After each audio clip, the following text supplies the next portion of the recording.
Now, these documents reveal 6 years of the Iraq War at a ground level detail.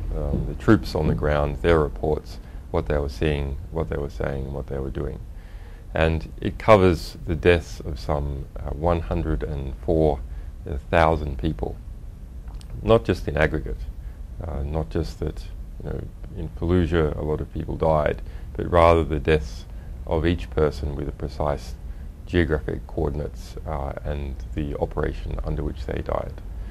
That is the big sort of outcome for us, is that these people whose deaths were previously anonymous, they are no longer anonymous.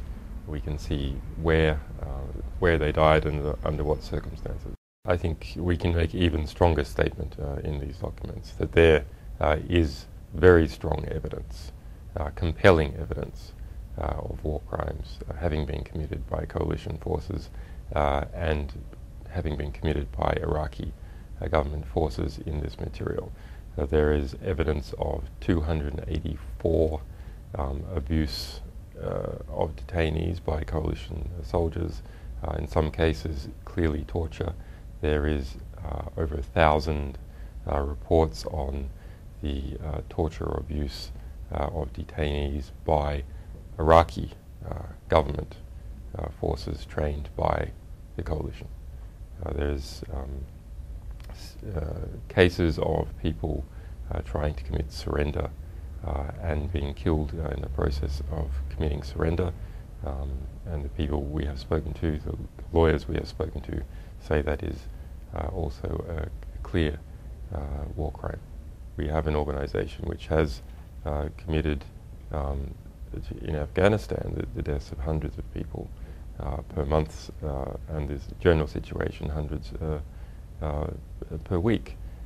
In relation to us, NATO last week in Kabul told CNN that they could not find a single person that was in need of protection or moving, and the Pentagon cannot find a single person that has been harmed as a result of the release of the Afghan material.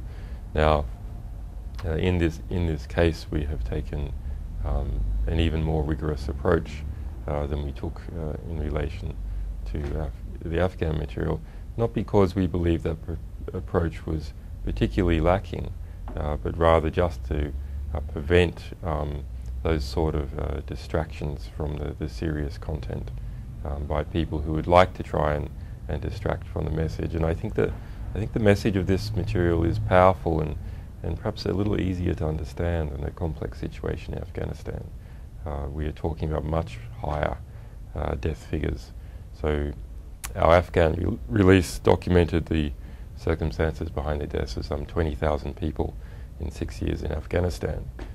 This material covers those same 6 years, with the exception of 2 missing months, and documents the deaths of 104,000 people.